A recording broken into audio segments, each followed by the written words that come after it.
Good morning, good afternoon, good evening, wherever you are. This is the Tech Time Traveler, and today we're going to be following up on a long ago video I did about Computerland and the BC88.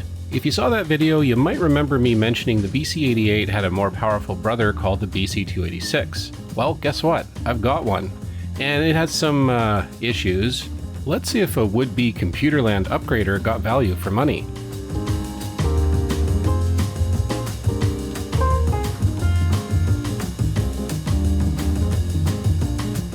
If you don't know what Computerland is, it was a huge chain that began in the late 1970s in California, its chief proprietor a man by the name of William Millard.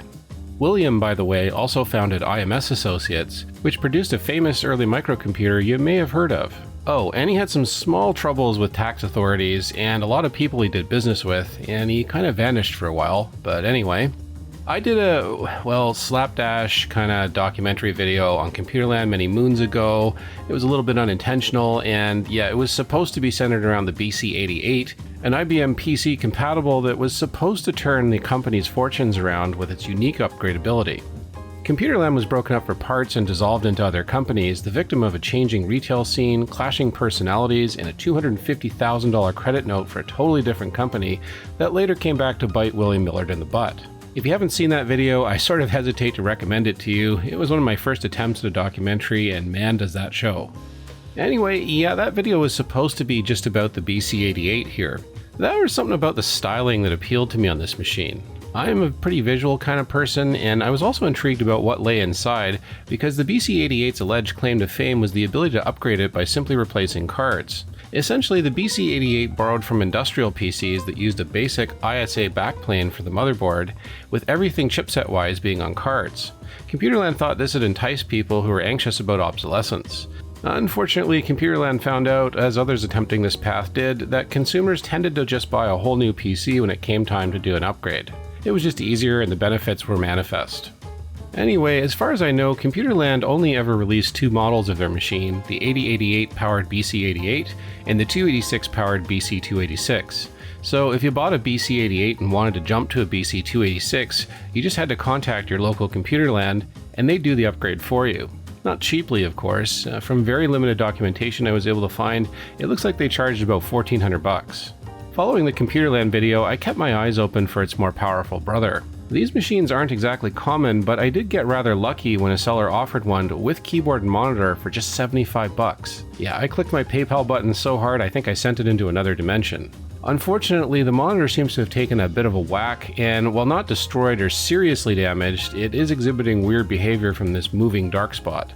If you tap it gently, it changes and sometimes even goes away.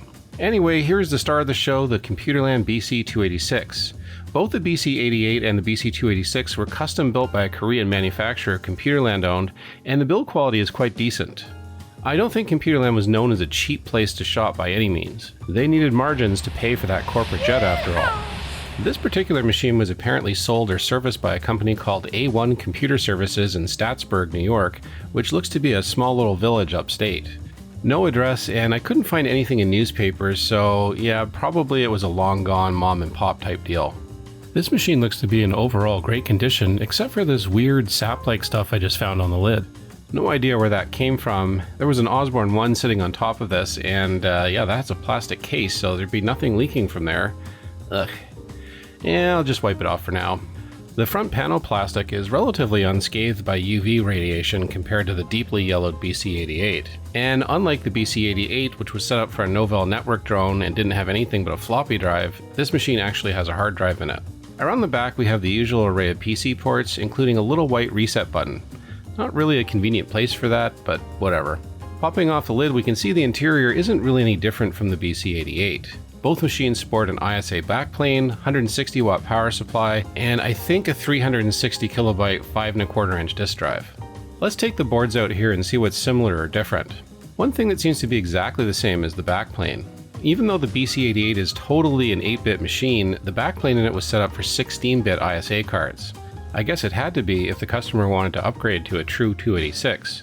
Unlike Tandy, the BC286 was an AT-class machine, evidenced by the 16-bit card edges, and also the need to switch between BC88 and BC286, or XT and AT mode on the keyboard here. The The keyboard is basically a Model F clone using Alps switches. It feels really nice to type on, honestly. I'm pretty sure I've seen this keyboard with various quote-unquote manufacturer names affixed to it. I don't think this was custom Computerland. Okay, so I've had this computer for a while, but I've not really had a chance to fully explore it. And I'll show you why here shortly. And yes, for just a minute, I'm going to power it up with its original monitor. I have contacted a CRT repair shop and hope to find out what the issue is there soon. Excuse my reach. And nothing. Yeah, it seems to be totally dead.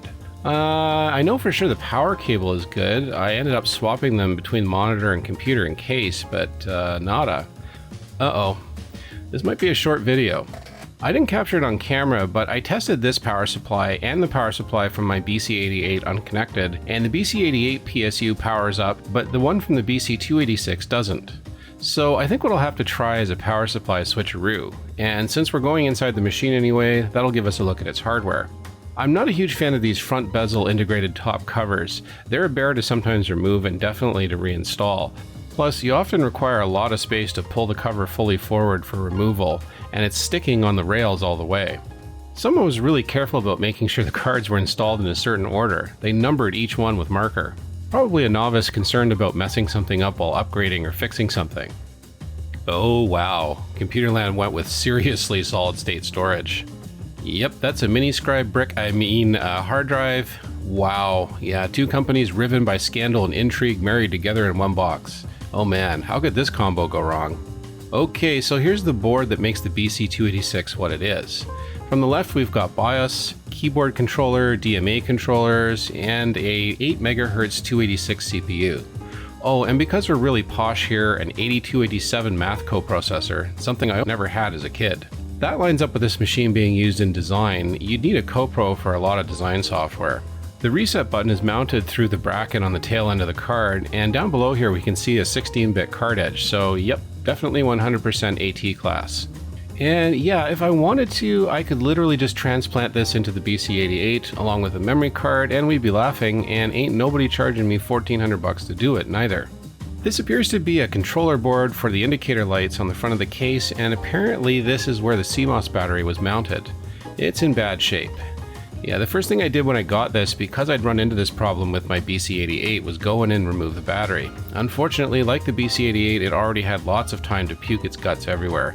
So yeah, I don't know if this PCB is going to be salvageable. This big kahuna is the memory expansion board, and judging by the made in Korea silkscreen there, I'm thinking this was a custom Computerland part, and it is full up. Next we have the Adaptec MFM hard drive controller. We also have a 16-bit floppy and IDE controller card. Man, remember when your PC didn't come with this stuff built in? Of course, the IDE connector isn't actually connected to anything since this hard drive that we have here has its own controller. Lastly, we have something I coveted as a kid, an EGA card. Man, I literally would have killed to have one of these as a kid, even from an apparently no-name brand like this one. It's got a 9-pin RGB connector and 2 composite. I'm not really sure why 2 though. Alright, so let's see if my power supply gamble paid off.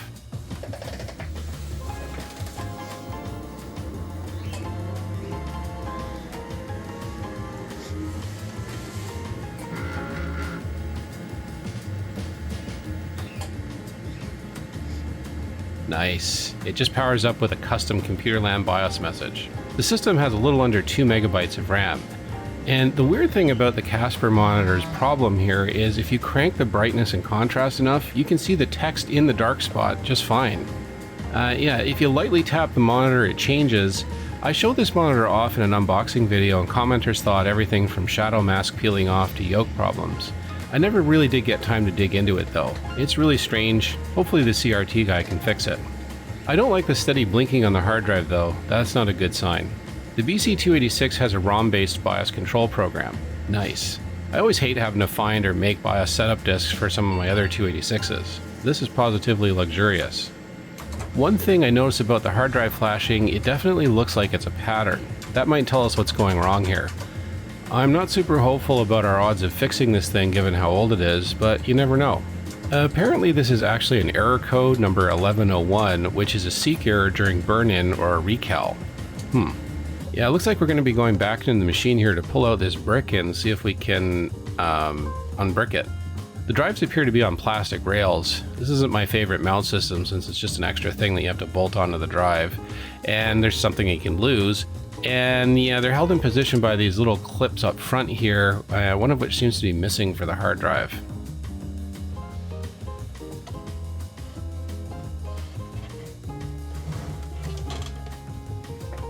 And we're out. And wow, this thing has some heft to it. It appears to be a model 3438, so at last we can answer the question of what interface bricks use. It's, as most suspected, RLL, according to the documentation that I found, at least if that's to be believed. What I'm looking for, does this thing have a stepper motor? And if it does, that might be what's generating that seek error. And yes, it does appear to have a stepper motor, but it's buried under this metal rail. I think these motors have bearings that gum up over time. I'm not really keen to take this thing apart. I think I can actually see and access the stepper motor in the limited space available here. That will let me try a trick I learned on Adrian's Digital Basement. He showed how to use a drop of penetrating oil to free up stuck stepper motor bearings. I actually purchased the exact same stuff he used to try it here.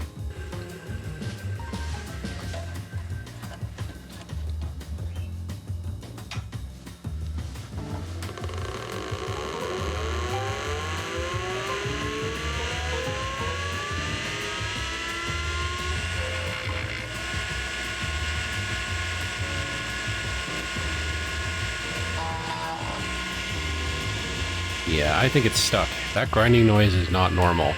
The retainer on the end there should be whipping around pretty good during initialization. So yeah, maybe Adrian's trick will work here. Thankfully, this tri-flow stuff came with a really long straw, so I can reach the base of the stepper motor shaft fairly easily.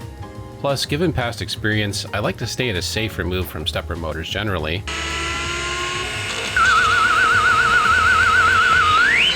Anyway, in Adrian's video on the subject, he just released a drop or so here and it wicked its way into the motor, and then after a little while it started to work. However, I think I recall his example drive was actually mostly working. For mine, a single drop doesn't seem to be cutting it. Perhaps this drive needs just a tad more, and a bunch more time to allow the lubricant to fully get at everything inside. I'll just add a bit more oil here and then I'll wait.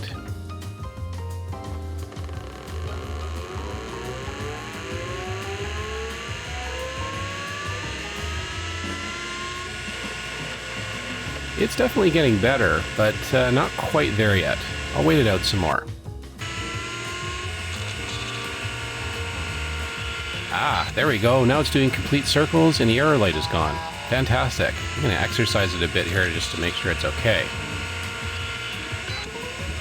So next I tried entering BIOS parameters in the BIOS control program here, forgetting that this was an RLL drive on its own controller, and that the BIOS settings are for IDE drives. Whoops. I removed those and set the disk drive parameters and then rebooted. Yeah, let's see what happens now. Yes, it's booting. Yay, Adrian, thanks for that useful repair video. Wow, it's totally booting up. Alright, let's slap this thing back together, hopefully for the last time, and see what we've got on that mini scribe drive. Oh, and look what I found stuck to the bottom. I was wondering where those Roadrunner keys went. Apparently they fell on the floor and got wedged underneath the BC286 and then basically got stuck to it. Yeah, always finding missing stuff when you're not looking for it. Now, I'm totally going to swap monitors here so we don't have to deal with that weird depression on the Casper. And the first thing I notice is the message from the mouse driver about the mouse not being found. So obviously this thing was used with a mouse at what point? I happen to have one, just one, old serial mouse remaining, so yeah, hopefully this will do the trick. Yep, found. However, no sooner have I gotten settled in for some good old-fashioned PC archaeology than the thing quits. It's still running, but it's not posting, even with resets. What now? So I opened the machine up for the third time here and checked the cards, making sure everything was properly installed in order. And they seem to be. But I noticed that even with the machine off for a bit here, there's some serious heat coming off this CPU board. And I eventually traced it roughly to where the coprocessor was. I don't know how best to fix this given the design of this thing, but I settled on simply removing one of the back slot covers and moving the CPU card over one position so that the tops of the chips were exposed to the incoming air, and then this little USB fan set up to blow air into the case. And with that in place, voila, it works. If anyone has a permanent solution, let me know. Not that it's a big deal to set up this little fan for situations like this. Okay, so the system is working again. Let's put her through her paces a little bit. I'm curious about what's on the hard drive. If I got my hard drive data right, this mini-scribe drive has about 30 megs available, and yeah, it looks to be pretty full. Man, it's so crazy to think that we used to have an operating system and programs all crammed into 30 megs. The directory listing here doesn't show a whole lot. It looks like we have AutoCAD 1.0 or 10 maybe, I'm not sure. And a folder called bin, mouse, something called legal, something I dimly remember called paradox, and then app. And yeah, there's a games folder there, but I actually added that off camera just to test the graphics. There's no actual DOS directory, but interestingly, there's a ton of DOS-like stuff under the bin directory, including these Computerland specific TSRs, one called CP84, which on the BC88 switches between regular 4 MHz and turbo 8 MHz modes. And then there's this BC286 program, which I thought this machine always ran at 8 MHz, but doing a little bit more research, it appears you could step it down to 6 MHz. I'm not really sure why you'd want to do that though. There's also GW Basic and some essentials. Maybe this is just Computerland's preferred loadout.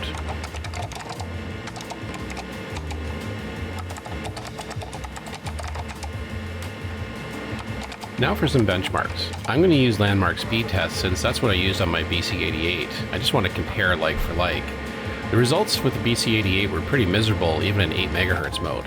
Was the BC286 really worth the upgrade cost? Landmark here should tell the tale. And yeah, the BC286 comprehensively destroys the BC88. It's literally twice as fast. But that only makes it as fast as an IBM 5170, which is really not fast at all. I've also got the old school PC benchmark here, and yep, more or less the same deal. I mean, in its time, I guess this kind of performance was decent-ish. Now to check out the software situation. What is legal? I'm really curious what this is. Oh, neat, it's a software package for drafting legal documents like wills and stuff like that. Wills are definitely something I think about more as I get older. Ooh, I can make a lease. I always wanted to be a landlord.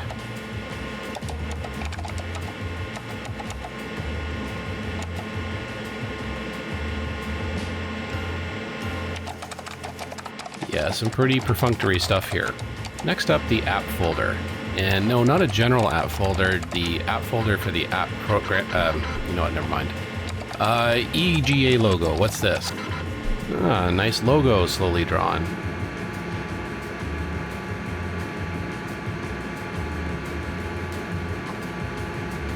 Yeah, I've never heard of Graybird. Someone spent a lot of time on this, just like I'm spending a lot of time waiting for it to draw itself now. And then we have ED. I'm going to go ahead here and guess that this is an editor, not, you know, the other thing. Yeah, seems decent enough. An editor's an editor, right? Autopack Publisher. I don't know what that is. I'll try Publish X here. That masterful logo again. Totally worth another 30 seconds of my life. I bet people really looked forward to opening this program just to have to wait for that.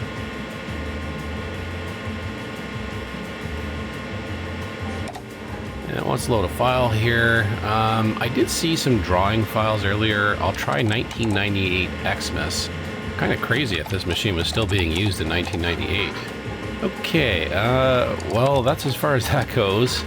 And then we have Interf. Now this seems to tie into AutoCAD somehow. Alright, speaking of AutoCAD, why don't we go check that out? I actually had AutoCAD as a kid. I don't know exactly how or why we ended up with it. I think it had something to do with my dad's office decor business. Anyway, I remember trying to draw an ocean liner with it because I was obsessed with the Titanic back then. I also did a mock-up of a family friend's very expensive Muskoka cottage that I really envied.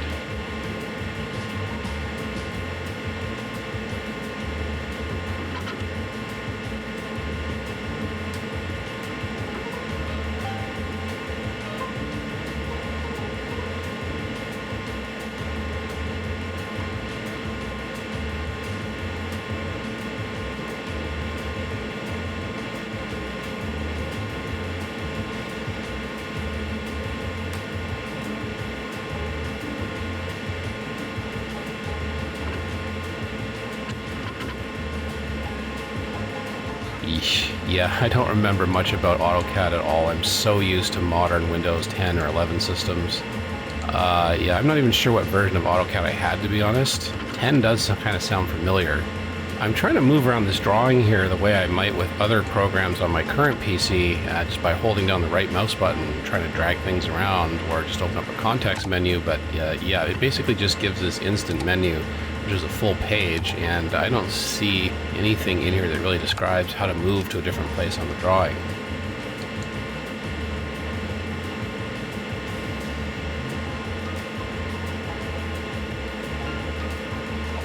Ah, here's zoom.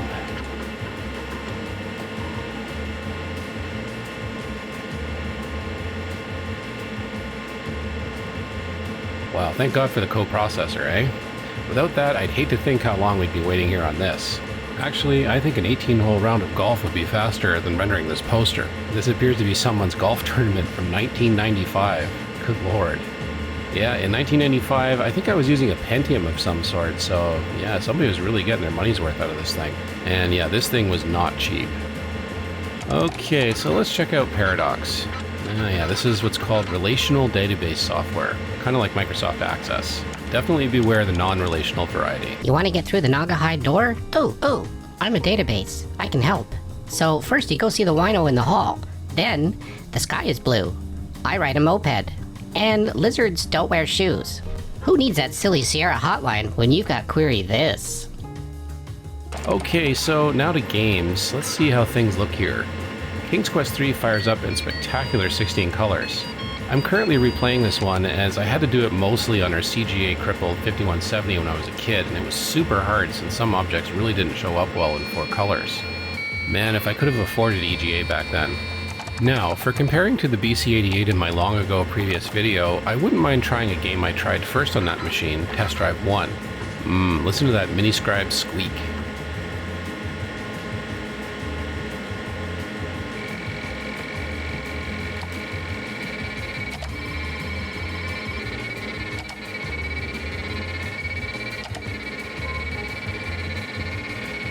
Yeah, this is quite playable at 8 MHz, which is not what it was on the BC88 at the same speed. Only thing that I keep forgetting is that when you hit one directional key, it cancels out the other, so I have to keep re-hitting the accelerator to keep moving. Yeah, it's been so long since I've played this, it's ridiculous. Anyway, that's kind of it for our BC286 Tour. Now, what do I think about this oddball machine? Was the upgrade worth the cost? Was it better or a worse deal than the BC88? And was upgrading a BC88 to BC286 even worth it? That's kind of a tough one to answer. Computerland's pricing on the BC286 was all over the place. From an originally suggested price of $59.95, they seem to have immediately dropped to $39.95, and then under $3K a little while later. Comparing prices with other systems is hard because the BC286 came bundled with a color monitor and EGA graphics, something that definitely wasn't cheap in those days, and typically wasn't bundled with other machines. Compaq sold a 286 Desk Pro for around $2,000 without a monitor. The BC88 sold for $12.95 with a monochrome monitor.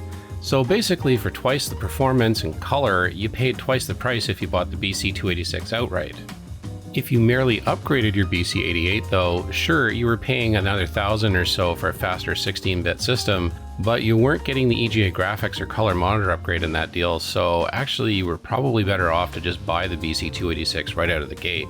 I think the real advantage to upgrading was simply allowing budget-conscious users the ability to effectively pay for their future 286 in installments. Certainly there was nothing really objectionable about the BC286 per se. It wasn't far offside its competition price-wise, and it does seem to have decent build quality and look nice on your desktop. And Computerland didn't play games like No Monitor Included and stuff like that, which was nice. But the BC series was a long way from being life-changing, and unfortunately anything short of life-changing was not going to be enough to save Computerland. Yep, this is just an average PC clone with a slight twist, really. But it's still a pretty cool piece for me, especially given all the drama that unfolded for the company that made it and its founder, and it goes nicely with these other Computerland nostalgia items I have. Anyway, that's it for this video, but I'm not done with these Computerland machines just yet. I have one more thing I want to try as a comparison in a future video, a small non-Computerland upgrade for the BC88 that I think might make it a touch more competitive with the BC286. If you enjoyed this video, please smack that like button. If not, beat that dislike button. Excuse me? If you're new here and you like what you're seeing, please consider subscribing. And if you really like what I do, feel free to join my Patreon, which has various perks like early access to my videos and patron-only content. Thanks so much for watching, and we'll definitely see you in the next video.